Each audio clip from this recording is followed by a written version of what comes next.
All right, well, we should probably get started since we do only have 1 hour or so to get through everybody's, presentations and hear some resident questions. So just a reminder, my name is Christine McIntosh. For anyone who does not know me, I am the Ward 5 council person for the city of Euclid, and very pleased to be co-hosting this with the mayor, council president, and then having a presentation by our new planning and development director, Allison Love. So we will, I'll start off and then we'll move over to the mayor, to council president, and then to director Lucas E. Love. And then we'll open it up to questions for everyone. So the end time should be around 11 o'clock. If we go over, hopefully everybody has the time. If you have to leave, by all means, thank you for attending. And if you have to run, go right ahead. And hopefully we'll catch you another time. This meeting is being recorded, so I can post this online for any resident who would like to review afterwards. So just FYI, it should be fit for public consumption, okay? So starting off, I just wanted to give a quick update on Keep Euclid Beautiful. We met last week. We are holding the Big Clean event this year, and that will be April 24th. It's from 9 a.m. to 11 a.m. Cleanups are encouraged to occur all weekend long and maybe even past that. We're going to be doing a drive-through supply pickup, and I believe we'll be at VASJ, and then we're looking for a location in a different part of the city, so easier access. And registration will be online, including a raffle, so you can win a prize of some sort. And we'll have little supply baggies and everything in those drive-through locations. Keep Euclid Beautiful is also building an anti-litter campaign. So we'll be, in addition to doing monthly cleanups over the year in different areas of the city, the nuisance team, I understand, and maybe the mayor can elaborate on this a little bit more as to what she's thinking for this part, but we're going to have a nuisance team who goes to different areas of the city every couple weeks and focuses on cleaning up, debris or maybe even some large objects in addition to litter. And then we are also going to be pursuing the Sherwin-Williams Paint Grant, which has helped us get some public art across the city. So we'll be going after those this year as well. As a member of the Shade Tree Commission, we will be meeting next week, I believe next Thursday. And I want to thank the Shade Tree Commission members who helped craft the urban tree canopy grant application. I know Dr. Roy Larrick was part of that, so thank you. We have applied to, and this is in partnership with the City Planning and Development Department. So we're hoping to be able to plant 60 new trees in Tungsten Park and start a tree inventory throughout the city. So look for news on that. Speaking of Dr. Roy Larrick, he is presenting on Tuesday, April 27th to Friends of Euclid Creek. If you are a member, or even if you're not a member, you can join that online presentation. It begins at 7 p.m. via Zoom, and you can register through the Friends of Euclid Creek website, which is friendsofeuclidcreek.com. And he's presenting on using apps to improve your home and the watershed.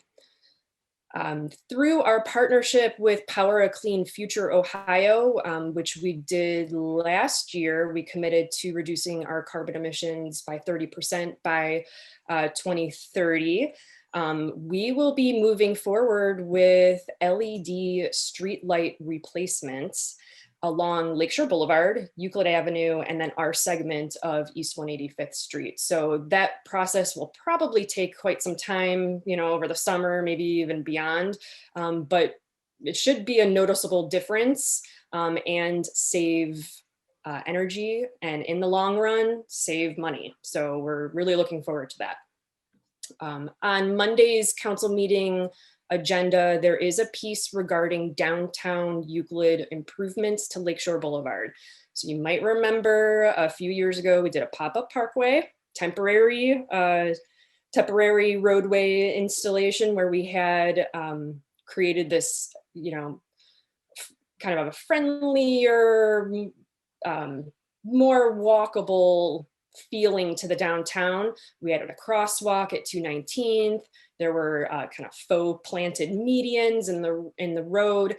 We are looking to get support from the county in order to implement some of those interventions. So the crosswalks were huge as far as public comments. People really enjoyed the crosswalks. So we're hoping to add some of those throughout the downtown area.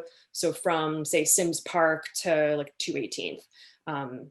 So if anybody has any questions about that, feel free to ask at the end of the meeting, or reach out to me for more information, or pay attention to Monday's council meeting and see where that goes. We do have a new business in Ward 5, LaRue Creole Kitchen. They're in the plaza where Aldi is, in the Carter Plaza. So the address is 22370 Lakeshore Boulevard. I believe if they're not open now, they will be opening probably by the end of the month. And it's seafood boils and, Creole cooking. So something a little different. I'm really excited about that. Let's see what else. I just wanted to, I know, crime is on everybody's radars, of course. It is always on mine. I know it is always on the administration's. And I just want to, say to the residents that this is a focus of mine. I am in communication with the administration on, these various incidents that have been occurring throughout the city, including Ward 5. And including Playmore. So I know Playmore is, a hot button issue for a lot of people, and there was a recent incident. So we are moving on. We've declared it a nuisance property, nuisance business. They get fined for every incident that, is applicable. And they are under prosecution. So the city is moving forward on addressing this issue. It's just not as quick or easy as we would all like it to be. But we have to go through the process, and unfortunately it's kind of slow. But we are very committed to addressing this and creating a safe environment in our city. So I think that's about it for me. I could probably ramble on for many, many more minutes, but I do want to allow more time for the mayor and the rest of our guests to talk. So with that, I will hand it over to Mayor Kirsten Holtzheimer-Gale. Thank you. Thank you, Councilwoman McIntosh. Hello, everybody. Good to see some of you with your faces, and others good to see the names and know that you're there listening to us. I hope everyone's doing well and staying healthy. I'll do just a couple of updates, and then I know Director Lucas E. Love is on. She's going to update about some of the development projects and things in the works from that side. I'm excited to have her join us as director, and really excited about the energy and the direction of the department. So, and also welcome to Council President Mancuso and Councilwoman Cavanis, who are also joining us. So in terms of COVID, hopefully everybody has been following the news. The state has now has a website. So if you're looking for a vaccination, the best place is getmyshot.com, which is the state's portal. I will say it's a little difficult. I am now in the age group that's eligible, so we've been trying. And it seems to be hit or miss in terms of when vaccines are available. So the other suggestion I would give to anyone who's working on that, or to share with friends or family, the United Way has a call line 211 that you can register through them. They can help you get registered. And they also have assistance for people who need transportation help. So they're really trying to reduce the barriers to getting the vaccine. And we are also looking at, and I have a conversation, I think Councilwoman Cavanis is part of it, with one of our residents, Pam Mason, who is working on how do we bring more access to our residents, and particularly the minority population. So we have a call about that on Monday. So just, happy that we're heading in the right direction. I do want to thank our residents have done a great job following, when you look at the zip code maps, Euclid typically is on the not at the high level and high numbers. So I think, the community overall has done a great job. But it's important that everyone continues, even, with the vaccines and the numbers going down, continue to wear a mask, continue to maintain social distance, wash your hands, common surfaces. We can't give up yet. We got to keep sticking with the protocols. City Hall is still closed to the public, but we're working on a plan to reopen safely. Most likely that will start with being open by appointment only, particularly for the tax department as we get closer to tax filing day. So watch for that in the next week or so. We hope to have some, at least start getting back to being able to, come in by appointment. I will say that, and I want to thank our staff, they've done a great job being resilient through this, really finding a way to keep services going. Everyone's continued to work. We just haven't been open to the public. So we found ways to provide service over the phone, online, through the drop off, things like that. And so I really appreciate all the hard work and the creativity and really the commitment to continuing to provide service by our staff. We are just finishing the budget process. Council has the budget on the agenda Monday night. It is about a $43 million general fund budget. We actually ended last year in a pretty good place. We added to our cash balance, and in great part thanks to some support from the CARES dollars, but also in a lot of our companies, our businesses continued to do pretty well. Few of them had a little bit of a maybe a 5 or 10% decline in income tax, but what really helped us, Amazon was open all year. This was the first time we had them in the city all year. And they, of course, like many other online businesses and services, really boomed. They underprojected their number of employees, and they've risen to be one of our top 3 employers. So that helped us tremendously. The fact that most of our business base continued to work. I think we're still a little bit, we're going to have to watch to see what the real impact is through this tax season. But overall, we're doing well financially, and the CARES dollars and our business space has helped us. Important in this budget, we've of course made safety a priority. So between police department and fire department, they make up 62% of our budget. Of note, in this year's budget, we added a number of police officers and we added a number of firefighters. So those are both important to continuing to provide that service. I had the great honor to swear in 9 new firefighters last week. They went through training this week and will be starting on shifts on Monday. That is in great part, 6 of those officers are funded through a SAFER grant, which is Staffing Adequate Fire and Emergency Service. So we have a grant through FEMA that will pay for the salaries and benefits of 6 firefighters. So we're really grateful for that. In the police department, I swore in 4 new police officers about 3 weeks ago. And we have 2 other officers that are going to be finishing up in the academy, and so should be getting into doing training within the next month or 2. And we actually had an officer who left to go to another department that decided it wasn't better and came back. So I swore him in again last week as well. We do have a few more openings in police, and once this group gets through the training, we look forward to hiring 3 or 4 more police officers. I know council, that's a commitment and a priority of council. It's a commitment and a priority of the city. So we're really, it definitely moving. Glad about that.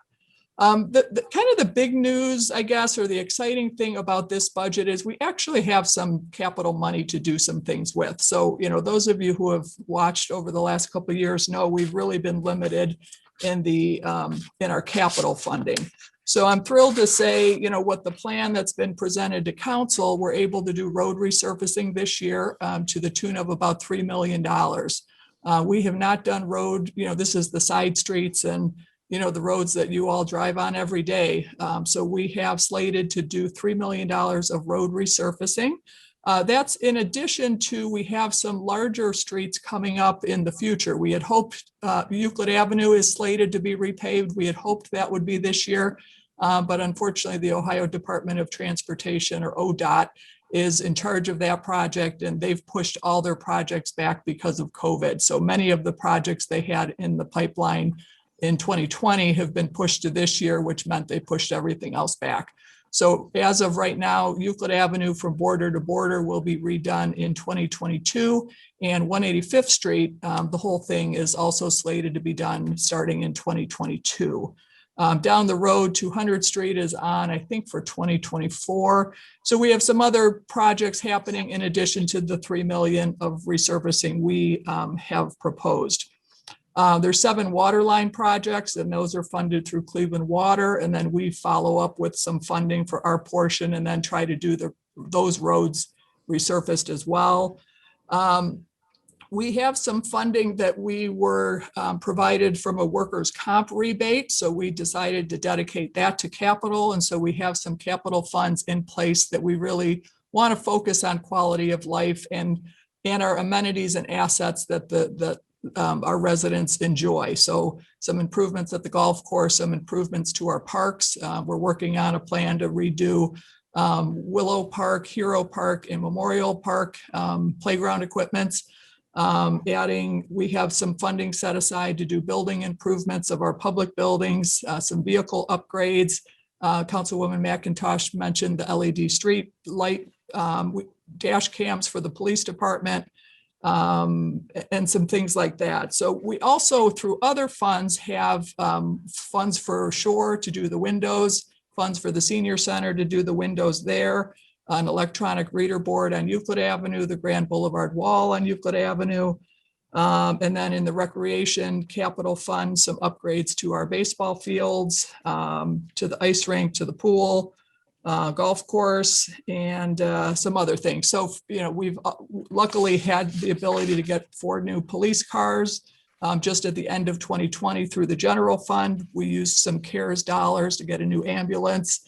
Actually, we got 2 new ambulance, one with capital last year, and then one through CARES, and then some upgrades, 2 other additional police vehicles. So, we've got really a full breadth of capital and really investments in our infrastructure and buildings and vehicles. So that's really the exciting part of this year's budget in my mind. I think it's a lot of things that we've had to put off for the last several years. But as I said, safety is, a priority in the budget, making up 62% of the general fund. But we know it's also on everybody's mind, and it's through the course, I think 2020 was particularly difficult because of COVID. We've seen an increase in crime, not only in Euclid, but all over, not even just Northeast Ohio, but all over the country. But we know that's, we don't want it to just say that, and we don't want to just hear that. So what are we doing about it? A big piece of that is having adequate staffing. And so that's, again, where the hiring comes in. And hiring has become difficult. So because of, less people want to be police officers. Actually, the police academies were closed because of COVID. So there's less of a pool to pick from. But so we're thrilled that we were able to hire 4, and we have the 2 coming out of the academy. And then we have 3 or 4 more that we're looking to hire later in the year. The other thing we're doing, because it's difficult in hiring, is looking at our civil service process to look at, can we have sort of a regular opportunity for people who want to apply from the lateral standpoint. So if they're already a police officer, typically our civil service process is a test for entry level, and then we open up a lateral maybe once every 2 years. So we would like the ability to kind of regularly have people apply. They still go through the same hiring process. We have very high standards in terms of who we hire. So they do go through background checks, psychological tests, leadership testing, and making sure full background check.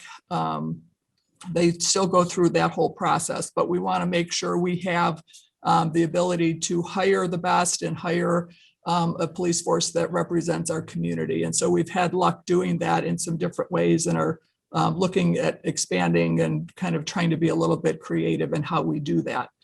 Some of the things that the police department have done are, using special details. So in areas where they've had some criminal activity or high incidence of crimes, they are devoting special details there. Something new they're trying is something called high visibility special details. So you may see police cars driving down your street and their lights may be on. They won't be going fast, they'll be going slow, but their lights may be on. And the purpose of that is so people know they're out patrolling. And we've had some positive feedback about that. It started in the apartments. So sometimes where the apartments where they were asking, hey, come on, you need to drive through our parking lots. They found a very positive impact to that. So they've sort of, they're now trying that in the neighborhoods and throughout the community as well. So if you see an officer driving down your street and the lights are on, if you have a question, stop them. They'll stop and talk with you or, share some information with you.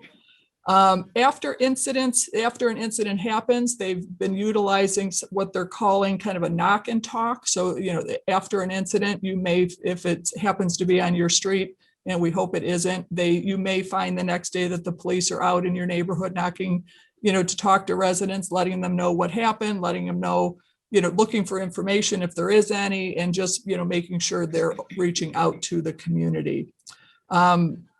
They've always, have an emphasis on gun seizures. And so they, they continue to seize guns, whether it's through traffic stops, whether it's, however opportunities they have to do that. And then always, again, of course, that we work with other county or regional task forces. So whether it's drug related, whether it's weapons related, they've had some good success through some of the special task forces. The other thing they're doing is looking at the precursor incidents. So parking overnight, I'll use as an example. We've seen a rise in cars being broken into, or with some of the carjackings, people hiding behind cars necessarily, or maybe parking on the street while they're waiting. And so they've really did a kind of a crackdown on parking overnight. And last weekend, I think, gave more than 400 tickets. Just because it's a precursor. So we get cars off the street, it doesn't give, there's no place for people to hide. And if you see somebody sitting there, if you happen to be pulling in, you can keep going, or if it's something that looks funny. So they are looking to do those kind of things, and they're trying new things every day to help kind of get a handle on it. But they also need residents to help. And so again, I'll just give, a minute, kind of prompt to, we do need residents to call if you see things that don't look good, if you see things that are of concern to you, if there's problem houses on your street. So we do want to approach it in a holistic way. So if there's a house on your street, whether it's a rental or an owner, and there's continued kind of nuisance behavior, those kind of activities gives us the ability to start, looking at them a little closer. If it's declared a nuisance, there's a penalty then for police calls or other incidents. So we need residents to, call in when you see something that is a nuisance or that you think looks funny. Block watch, is always another good example of ways residents can help. And I think as we get past COVID, when we can get back to, residents getting involved or being trained in some block watch and crime prevention. I think the council president's going to touch on this, but there's a program to register your personal surveillance cameras, and then practicing crime prevention measures. So making sure you're not giving access. So lock your doors, don't keep valuables in your car. Kate McLaughlin just put out a kind of a 5 Ds of crime prevention, which is deny access, delay the act, which is, giving something like if you have an entry, delaying entry and heighten awareness by utilizing security devices, detecting the crime, deterring the opportunity, and devaluing the perception. I can send this to Christine. She has a little graphic that goes along with that. But, I think perhaps I know I don't have a lot of time today to talk, so I'm going to sort of leave it at that. I'm going to be able to answer any questions that you have. But I do want you to know that, while there's challenges that we're all facing because of COVID, because our loss of a jail, because courts aren't open, what we really are realizing through this pandemic is how interrelated everything. The police job is to enforce the crime, right? To enforce the law. So they're ticketing someone or catching somebody, and then it goes to typically the jail or typically the court, those systems are very limited because of COVID right now. And so unfortunately, we're in this cycle that we're seeing the negative impact of rising crime because there really is not much, there's no consequences. And it's a small group of people who are, doing the criminal activity. And so the focus and, one of the grants that the police wrote with additional officers is really to have some officers dedicated to gun incidents, gun interdiction, really focusing on how do we reduce the incidence of gun-related activities, because those are things that really make all of us uneasy and feel unsafe. So I wanted to make sure I shared some of those things that they're doing, because if you don't hear of that and we keep talking about the incidents going up and our concerns, our police department is always looking for ways to address the issues. And I want to give Kate McLaughlin in our community policing department credit for, continuing to provide us with data, really analyzing the data, where things are happening, how they're happening, why they're happening. And then the police are really trying to develop some interdictions or some way to intervene at that level to reduce it before it even starts happening. So we'll have, again, we'll use some auxiliaries out places to, have a presence. I think that'll be important as we get going in the summer. And then we're, again, always look to, you guys to help us. So Councilwoman, I think I'll leave it at that because I don't want to take too much time, but I'm on the call and I'll be happy to answer any questions anyone has. Definitely. I think you covered probably the two most important subjects and went into great depth about those. And of course, as always, if anybody has questions about this, or maybe we didn't address something that was on your mind, or you come up with a question post meeting, you can always reach out to me or, the mayor or council president. We're all here to serve you. So we're happy, if there's maybe a statistic that Kate McLaughlin at the police department can put together that you're interested in, maybe you want to know about a specific area around your neighborhood or, some other subject, I'm happy to take that request and punt it over to Kate and get you the information. So I'm a resource and please use me.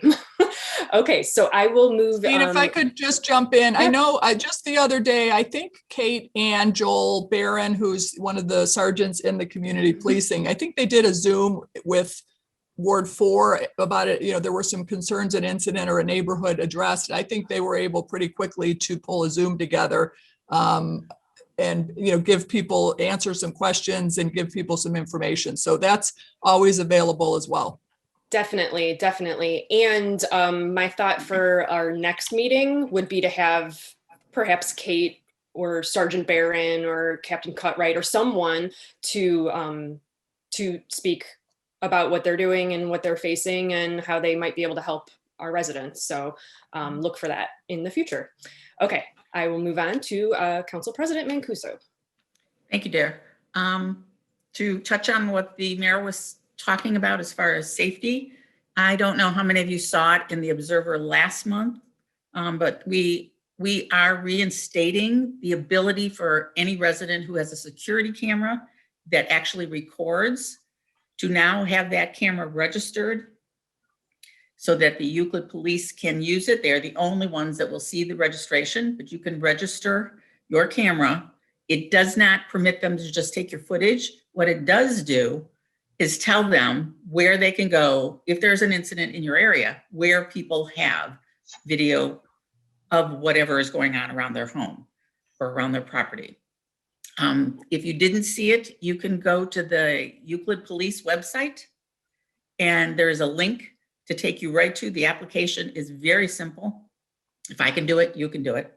It's very simple. And it just literally gives our police officers another tool so they don't have to walk door to door to door to door as they do right now to try and figure out who might have a camera that might have video that would help them. This is totally volunteer. So you only do it if you're comfortable doing it. It does not mandate that you give them any information.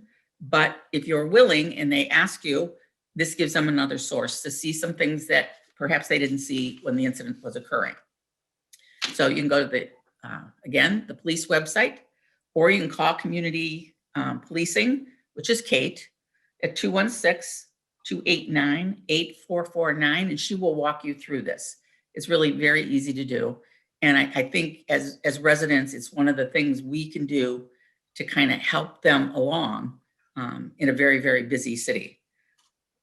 The other thing I wanted to touch on is this city council since 2018 has every 2-year term put together a set of goals that council wants to try to accomplish. It sets our priorities for us. As you know, when you see us, we are responding to legislation in most cases.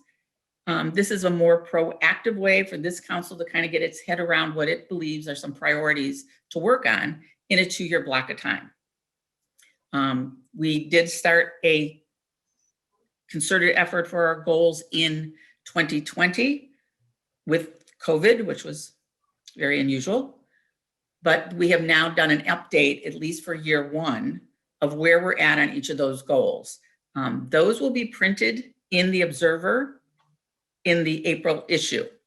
There will also be a link on the city's website that will take you right to it if you want to read, because what we did is we kind of gave an update to things that we have accomplished or are in the process of, but there are other goals that are ongoing. So if you want to read the whole document, that will be on the website, and just hit the link and it'll take you there.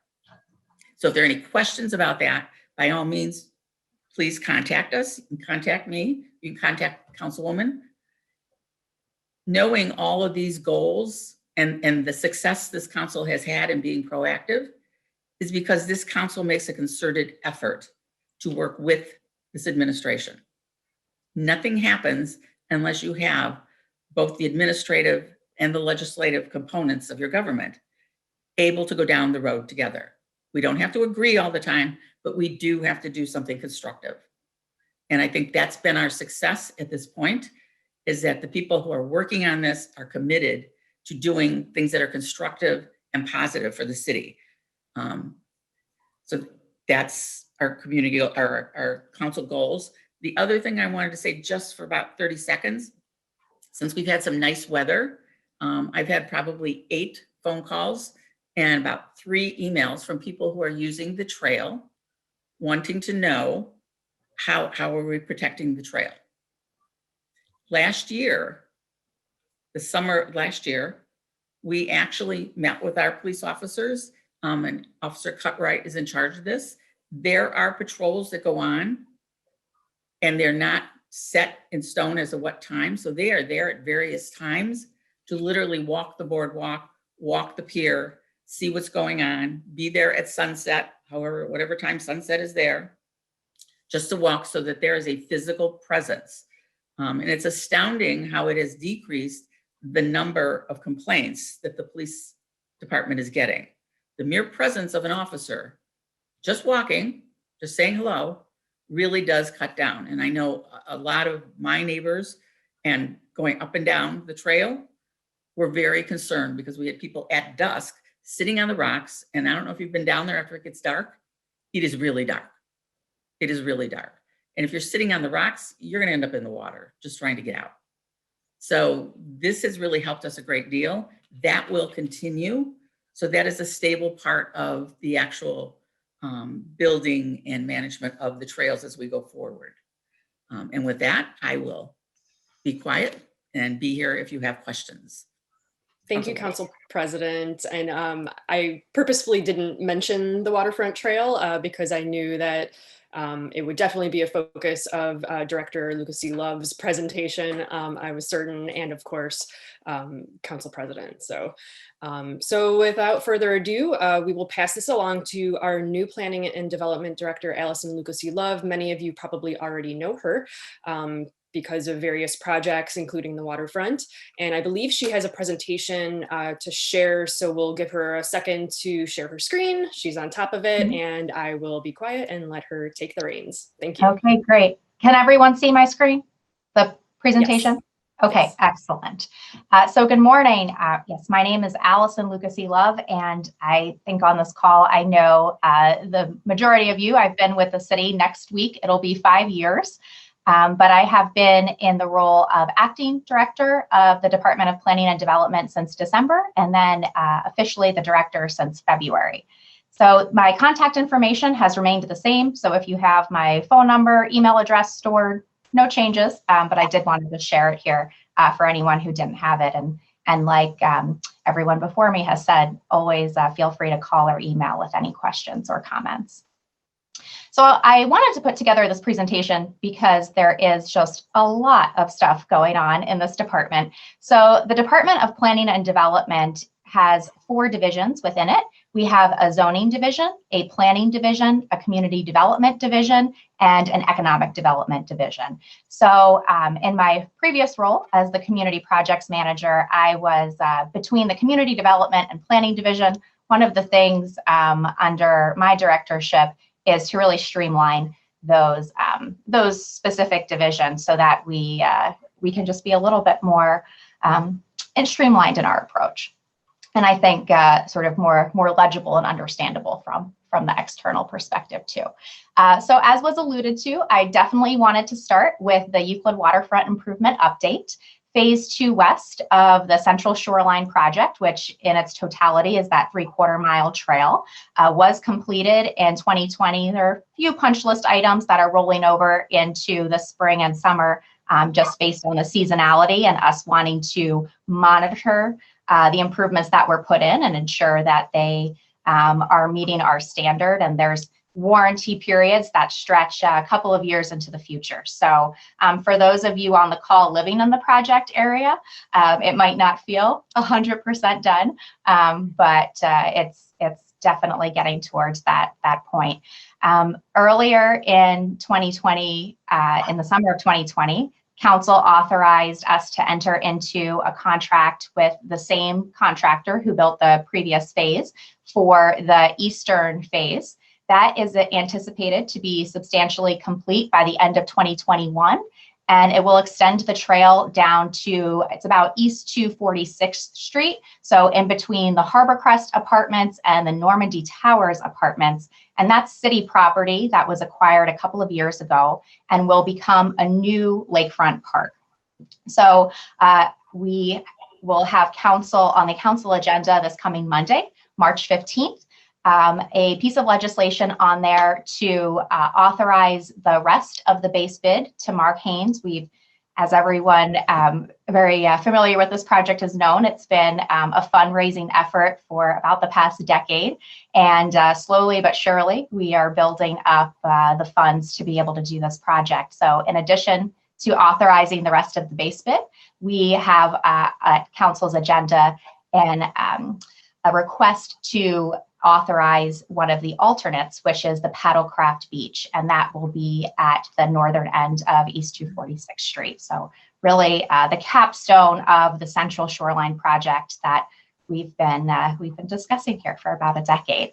Our capital campaign, which has been a little quiet, especially during COVID, but has been picking up steam both with some local foundations and some private partners, will go public later this spring, and there'll be some opportunity out there for people of really all financial abilities to participate. We've known that the success of this project really has been because of the public consensus that really drove the concept in the first place. And so as it comes to fruition for all of us to enjoy, we definitely want to make sure those that want to participate and to be acknowledged for your support have that opportunity. Related to the waterfront is the Shoreline Special Improvement District, otherwise known as the Shoreline SID. That initiative picked up a lot of attention last summer and early last fall as the city of Euclid joined with all of the communities in Lake County to form a special improvement district, which is the first time that this has occurred on the shoreline of Lake Erie. It's only been something that Ohio Revised Code has allowed really for the past 2 years. So we are just at the point of incorporation. And I know for anyone who has private property along the lakefront that has been looking for this financing mechanism to be of assistance, it's been maybe a little bit slower of a process than we hoped for when we started talking about this last summer. But we do have an organizational meeting with all of the communities in Lake County and the city of Euclid coming up in a couple of weeks here. And there are financiers on board. I'll let you know that they think the interest rate for the project is going to be below 3%, and that later this spring and early summer, there's an opportunity to receive that financing for shovel-ready projects. So for projects that are fully permitted by ODNR and Army Corps if necessary. So for everyone who's been involved in the email correspondence over the past 9 or so months, you'll be getting a much fuller update from me once we're able to have that organizational meeting. And then something that I think is just incredibly exciting, and what, here in Euclid, we've been saying and we've known for quite some time, is that this project is the model, not only for our city, but for our region. And so Cuyahoga County is currently conducting a lakefront study. Some of you may have participated in the public meetings that occurred back in January. There will be some additional public meetings this summer, specifically geared towards both lakefront residents as well as those not on the lakefront, but of course, wanting to use the public amenity, which is really the whole purpose and what's driving this process from Armin Budish, the Cuyahoga County executive. At the same time, NOACA is looking at our project as the model to expand across their service area, which is multi-county. So from Lorain County all the way to Ashtabula, this really could be something that becomes very real in the next couple of years, much more than just a 3/4 mile lakefront trail. But we're being looked at because we're the first ones to do it. So that really is very exciting. And for anyone who is part of a beach club association, if you have property on the lakefront and you are interested in just sort of keeping that line of communication open with Cuyahoga County, in addition to the survey that you filled out about a month or so ago, they are accepting letters of interest. So if your association is really interested in providing that public access in exchange for erosion control, send them a letter. They're accepting it, online in hard copy form, and that would go to the Cuyahoga County Planning Commission. So that's the update on the waterfront. Moving to the downtown, there is a lot of momentum around downtown Euclid. So some of you who are business owners will know that for about 1.5 years now, we've been talking about creating a different kind of special improvement district from the Shoreline Special Improvement District, one in the downtown that would be similar to what is in Ohio City, what's in the Van Aken district, what's in downtown Cleveland, where you have the clean and safe ambassadors. You have just another way to supplement the programs and projects that the city is able to do, but with the ownership of all of the property owners that are formally within the downtown, as well as the businesses, to really have a say in how events and how the look of the downtown continues to come about. So we have I'll get to the hiring part of this in a few slides, but in addition to a few positions that are currently open to be applied for, we did receive through the Cleveland Foundation an intern at no cost to the city. The Cleveland Foundation sponsors this, who will specifically be focusing with an economic development background on launching the special improvement district for the downtown this summer. So really excited coming off of COVID to be able to bring this back in front of all the property owners. Other things going on, the top of the tank. This is hopefully something you've kind of heard about over time. We've been working with students at Kent State University, as well as students right here in Euclid High School over the past couple of years to vision what this new park could be. There is an RFQ out right now for landscape architecture and urban design firms to lead a community engagement process with all of us so we can all vision what that new park should be, and then to go into the conceptual design of this park. And the park will sit on top of the wastewater treatment plant. So there's a lot of restrictions and certainly some challenges with that based on the engineering of that highly sensitive tank underground. So it's definitely something that we're looking forward to hiring the right consultant to do. And that RFQ is due in 2 weeks. So if you have any connections to architecture or urban design firms that might be interested in this, go to our website and the RFQ is right there on the homepage. Also happening in the downtown on Monday, council will have on their agenda. We are looking to have council authorize us accepting funding from Cuyahoga County Public Works Commission, their road dollars, to enhance the walkability of Lakeshore Boulevard. And Councilwoman McIntosh mentioned this in her early remarks this morning. It is some of the elements that were incorporated into Pop-Up Parkway that were also recommended in the Transportation for Livable Communities initiative study that the city did about a decade ago, as well as some of the ODOT safety studies that have been done more recently, have recommended medians in Lakeshore Boulevard between East 217th Street and East 228th Street to calm traffic, but to also enhance that walkability for people getting from the south side of the downtown to the north side of the downtown.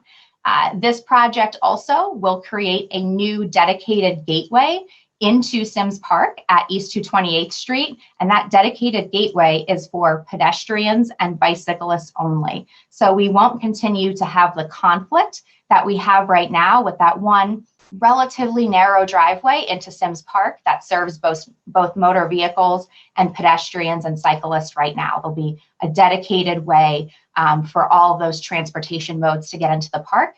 And this will include a trail connection at East 228th Street up to the Hen Mansion where the restrooms are, and then, of course, connecting to our Lakefront Trail. Something else I'm really excited about and really appreciate the mayor's support and willingness to enter into this. The city of Euclid will be one of 5 communities nationwide as part of a new cohort to recast our city. So the cohort launches in just a couple of weeks. What it is a focus on small scale or artisan manufacturers. So from doing art walks for the past couple of years and just knowing that we have a lot of entrepreneurs and creatives in our community that may be home brewers, they may be making chocolate in their homes, having shops on Etsy, those types of businesses really could have a life in our city outside of their residential residence. So part of this is that we have to look at our zoning code to allow for some small scale manufacturing to happen in traditional retail places. But it's really something that we've been sort of talking about exploring as a way to repopulate the Shore Cultural Center, which is now under the City of Euclid's management again, as well as the vacant storefronts, not only in our downtown, but on East 185th Street and in some other areas.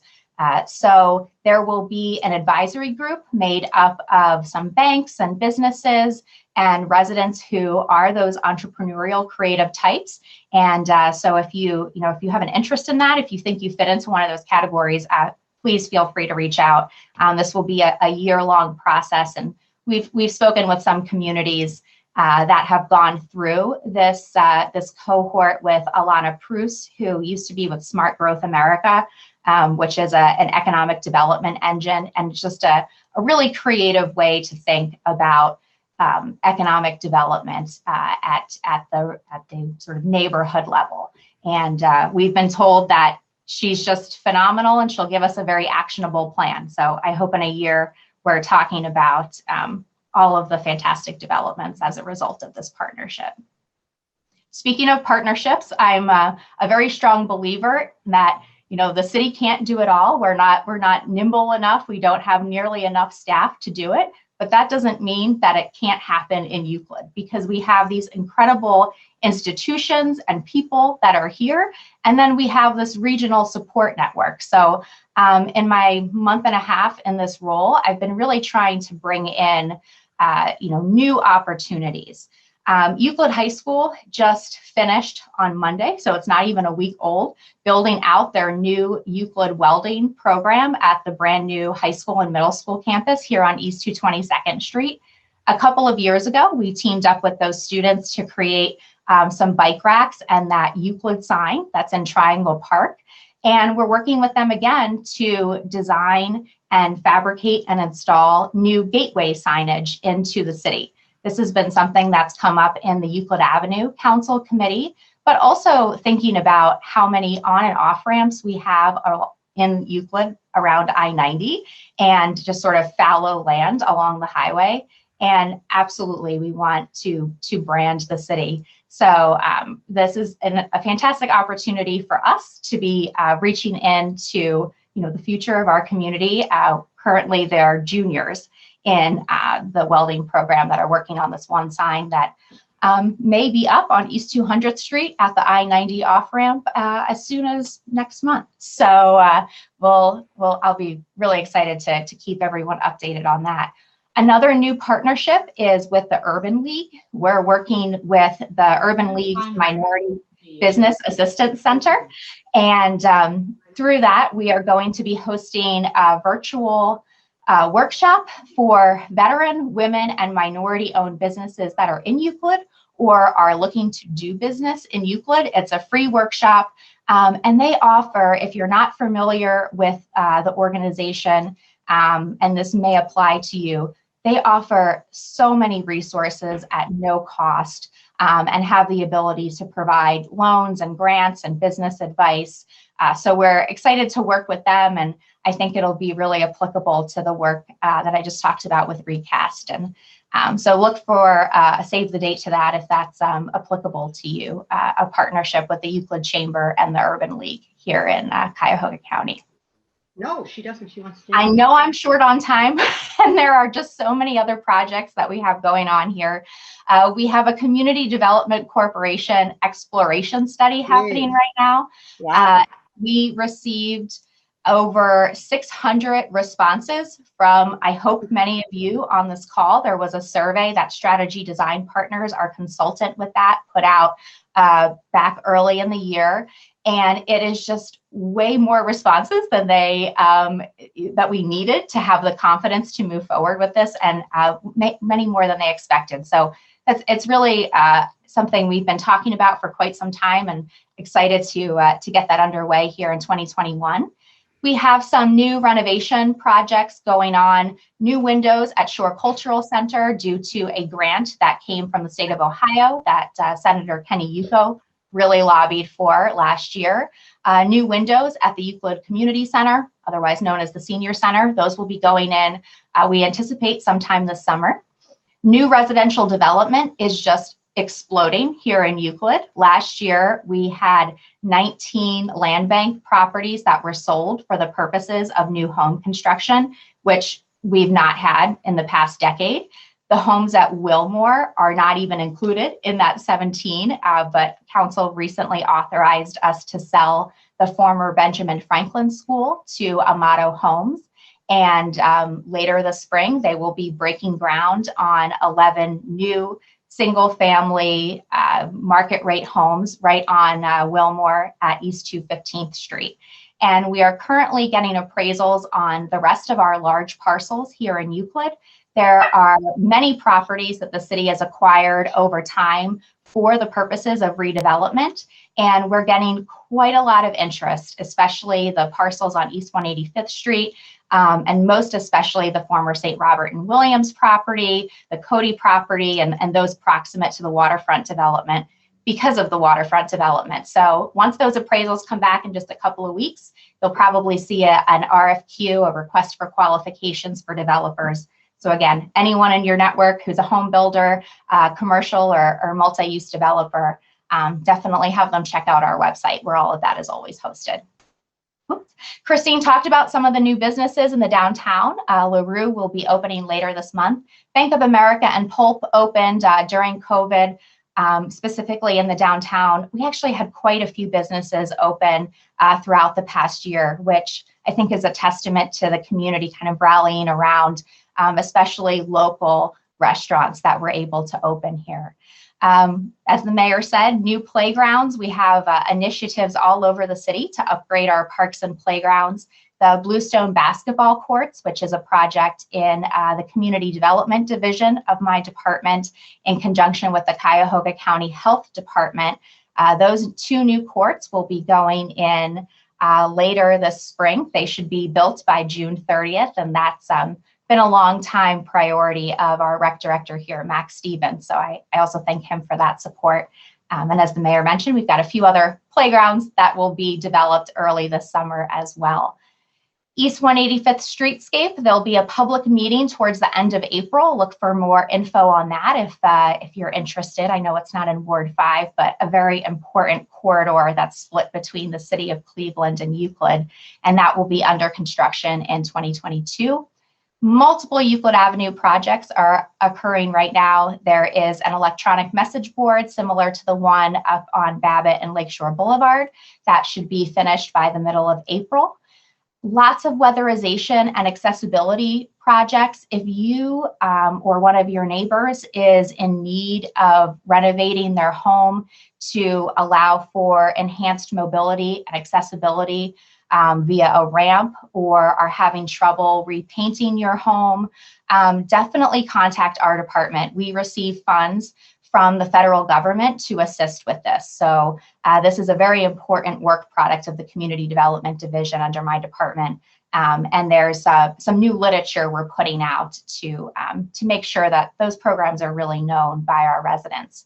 String tree planting will occur as it always does, as it has been an initiative of Mayor Gale, and my department is proud to be working with the service department to continue to make that happen. We'll be planting on more than a dozen streets this spring. And lastly, we apply for a lot of grants here in this department. That's how we're able to do the work that we do for the most part. But one of the grants we're excited about is applying for fast charging electric vehicle stations in the downtown, in the municipal lot. And there's way more, but I know everyone's not wanting to spend your whole morning here with us.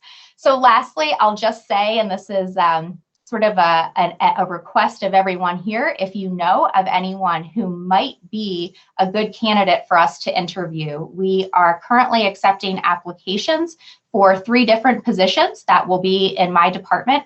One is an economic development manager. This is a brand new position to the city.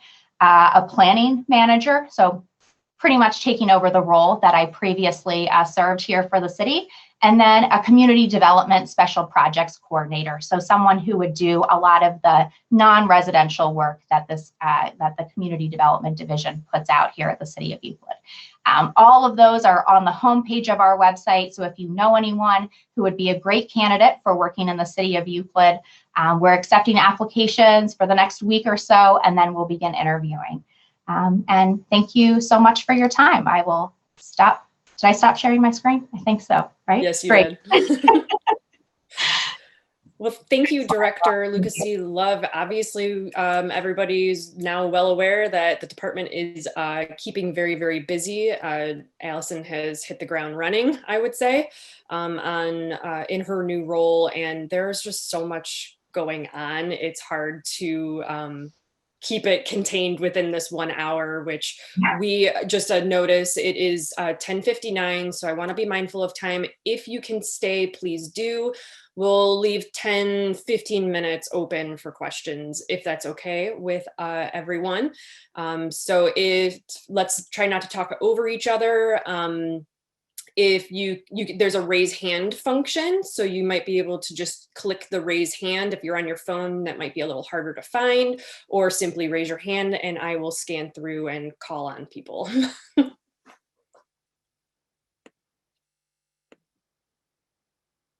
Or if no one's raising their hand, I guess you could just chime in.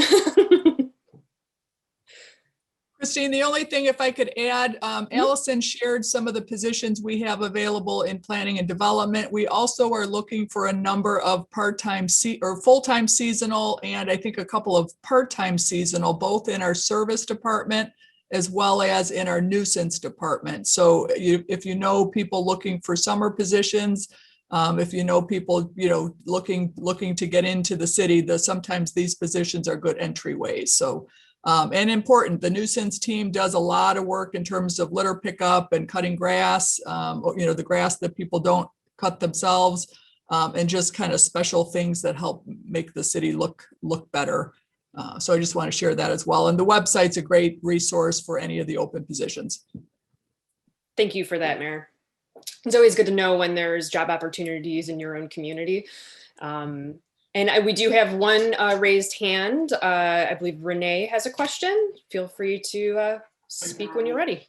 Hi there. I just wanted to mention that I noticed something that seemed to work well last summer regarding patrolling the walkway. Saw some firefighters out there. They were just doing the same thing that cops do, just making themselves present and available for talk. And they're always, firefighters are always good around kids.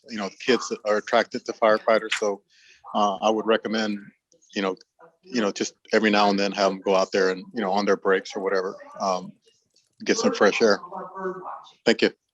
Thank you for bringing that up. Yeah, that's a good point. I mean, it's nice to see all of our safety forces out in the community.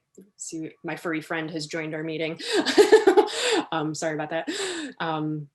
So thank you, Renee, for bringing that up. Does anybody else have a question?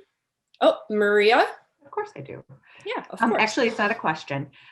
We in the over here North Edgecliff neighborhood had a meeting with Kate and Sergeant Joel the other night, and we were asking about programs or something that we would be able to offer around the beach club.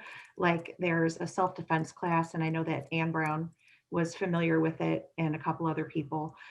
We were just wondering if that's something that we would be able to put together as maybe a ward, to have opportunity to have like that kind of thing going on, like a self-defense class. I know that the, what do you call it? Neighborhood watch, block watch, what was that called? Block watch. Yeah. Block watch. What they offered to us was, instead of having a block watch as like Edgecliff Beach Club community, we would have to have it according to street. So each street would have their own block watch, and then there would be a captain for each street. And I think that 214 is interested in doing that. So we're going to see what we can do. I know that we have new neighbors over here too. Stacy and I were emailing or texting with her the other day, just to make sure that we can get everything situated. But we have a lot of active people around here that want to be involved in that. So I think that we would be happy to be your guinea pig over here. So Awesome. we'll see what we can put together for you. Yeah, I'm so glad, I gotta say a lot, I mean, as a testament to this, look at we have 21 participants. I mean, some of them are panelists, speakers, but I think, our neighborhoods this ward, we have a really strong presence. Communication has always been open, and we're able to coordinate and collaborate on these types of programs. The self-defense class, I think it was just after COVID hit, I contacted Captain Hauser about it to see when a public class might be. I've never taken a self-defense class, and I think it would probably be very wise for me to do that. I mean, Yeah. everybody I think can it's learn called something. Rad or something. I Yeah, forget so what they the- have one okay. particular detective. She's a female, and I believe she puts it on. So we were just waiting for COVID precautions to decrease so we can all, be together. But maybe something that's outdoors could work, as long as, masks are worn. But yeah, I'll talk with the police department and the administration, see maybe we pilot it here and move it around the city. Awesome. Thanks for that Christine. suggestion. Of course you would do that. Thank you. Of course. Let me move on to Dr. Lyric, and then my colleague, Councilwoman Cavanis, I noticed she'd like to speak. So we'll go to Roy. Thank you, Councilwoman. I'd like to bring up an event that comes up on the 1st of May, and it will be under a national program called City Nature Challenge, which has been going for several years, started in California, and it uses the app, the iPhone app, iNaturalist. And the idea will be to go to Sims Park on Saturday and maybe Sunday, May 1st and 2nd, and do a BioBlitz. Use iNaturalist to record, identify number one, and record the plants and some animals too that are in Sims Park. The Shade Tree Commission is interested in this to get a tree inventory done of Sims Park. And while we're doing that with iNaturalist, we may as well get all the plants too and begin to develop a good sense of what's there, what belongs there, what doesn't, and a management plan to develop from that. So that will be on May 1st and 2nd. And there will be, I will do in conjunction with what Christine mentioned as my presentation for the Friends of Euclid Creek, separately, a webinar on how to use iNaturalist for this event and other ones. It's a lot of fun. Okay, thank you. Thank you, Roy. Yeah, I use iNaturalist to identify things that pop up in my yard because I'm trying to add more native plantings to our yard and decrease our lawn. And sometimes those things that weeds, they get a bad rap. They're actually really good for the environment. So, those dandelions, they're problematic sometimes, but I try to figure out what I should keep and what I shouldn't. And I just love identifying what's what. So diversification all around. So thank you for that, Roy. And yeah, if you're interested in learning how to use that app, it is kind of tricky. So I would benefit from the presentation as well. Definitely join that Friends of Euclid Creek presentation. And then we'll move on. Councilwoman Cavanis, if you have a comment or question, would love to hear it. Yes, Councilwoman, I really truly appreciate the invite to your award meeting today. I know that the mayor was quite informative as well as you and our council president. I think that this has been a well-attended meeting. I just wanted to compliment you on offering your residents the information that's necessary and discussing what are the concerns, discussing the concerns of the city and continuing this process. Even though we are not meeting in person, you were the one who initiated the idea of a virtual meeting with your first meeting. And I took that upon myself to do so not very long ago, but I do appreciate that. I raised my hand initially also to say that I took a self-defense class also. And I think that was in 2014, 2015. At that time, it was with Officer Steve Schubert. And I felt that it gave me more confidence in how I would handle myself in case of an encounter. That was held at Shore at the time. But I do recommend taking that when we can be in person again. But in the meantime, though, the suggestions that Kaden and Sergeant Joel provide are very worthwhile as well. So thank you again for inviting us to the meeting. Of course. Thank you so much for joining us. And I had attended Councilwoman Cavanis's Ward 1 meeting. Was it a week ago? 2 weeks ago?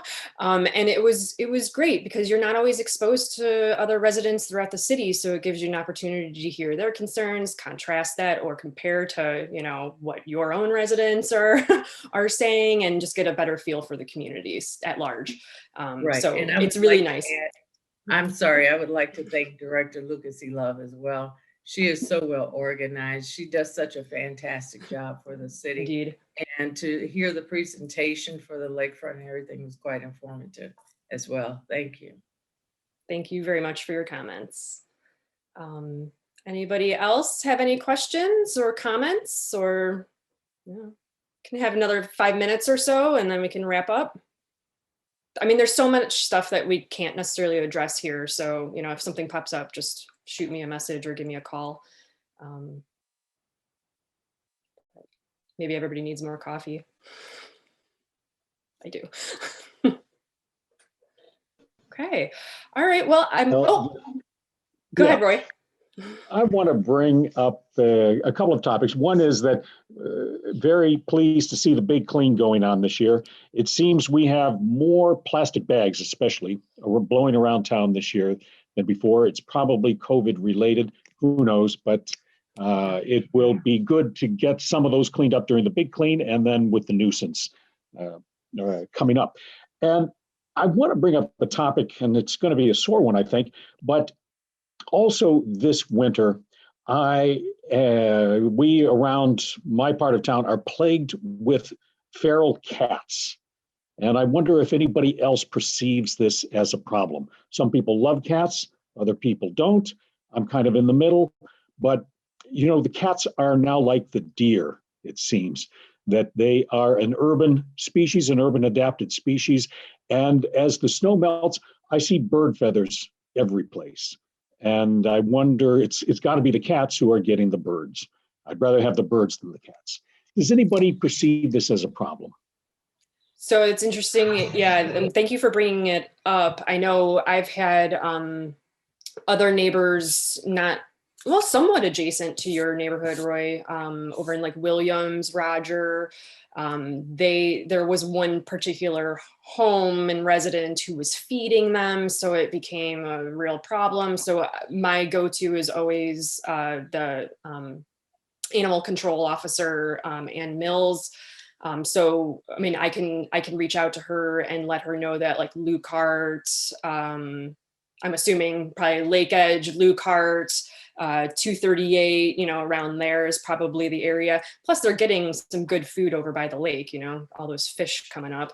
But they do, as you mentioned, there's an alarming statistic. I forget what the exact number is, but how many birds they kill in a year, which does harm, you know, the environment overall. Yeah, definitely interested to hear if other residents in different neighborhoods also are encountering the same problem. I see Mr. Roba up. Paul, he's got his hand raised. Maybe he has a comment regarding the subject. Go right ahead. Oh, you're muted.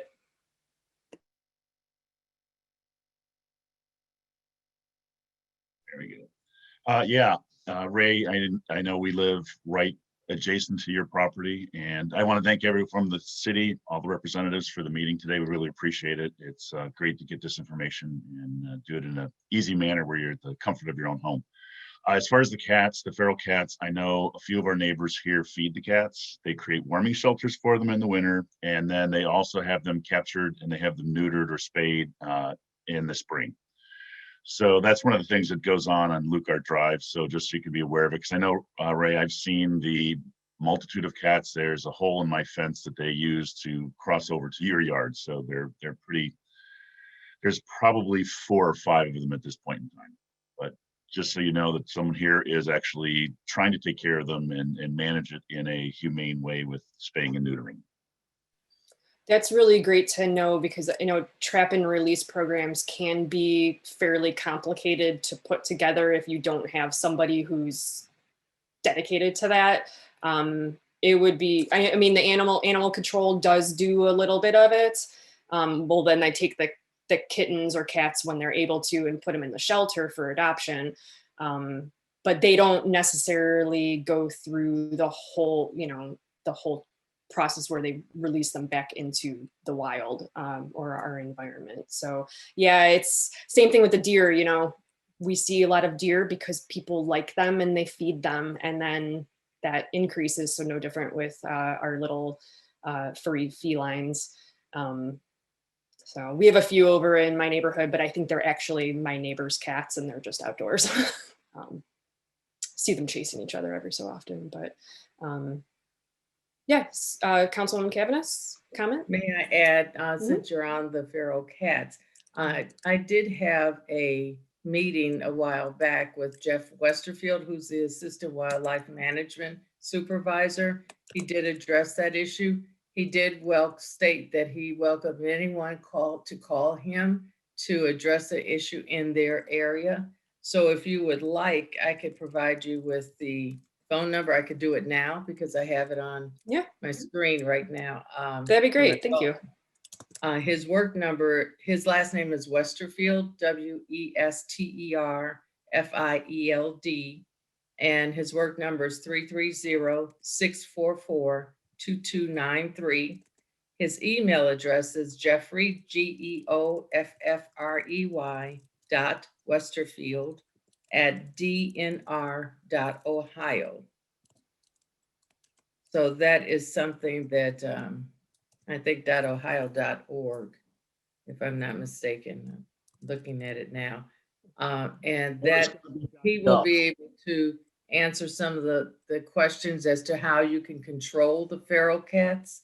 And if possible, he can send out information to your neighbors as well.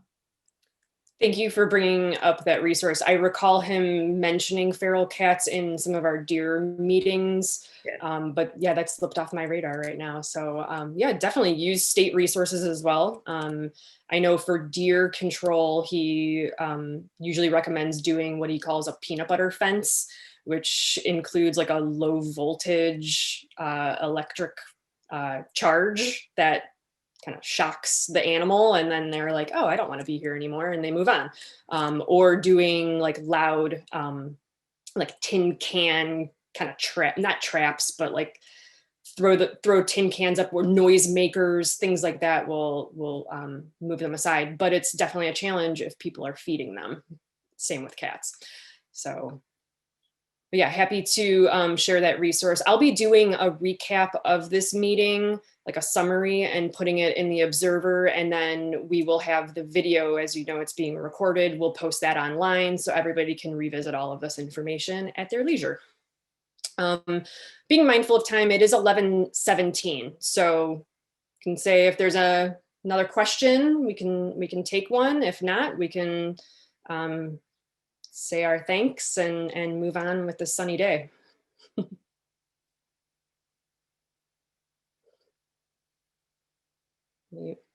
Move screens just so I'm not missing anyone. I think this will wrap it up then. Again, Christine McIntosh here, C McIntosh at cityofeuclid.com. Phone number is 216-333-8601. Oh, we have a hand raised. Yes, Terry Kraus.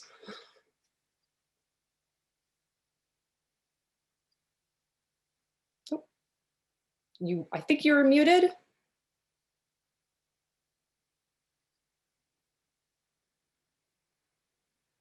Okay, hands down. So maybe that was a tricky finger. So yeah, we'll wrap it up. Thank you all so much for joining us. And especially thanks to our speakers and presenters and just everybody who contributes, anything to this city, including the sharing of information. That's very helpful, and we all need that. So look for news on a future ward meeting. If the weather cooperates, I would like to try to hold one outdoors at some point. Logistics I'll have to figure out. If not, we'll just hold another virtual ward meeting in a month or two. Sound good? Thank you. Thank you. Enjoy your weekends. Have a good one. Everyone. Thank you. Bye, everyone. Bye. Bye, take care. Thank you. Thank you.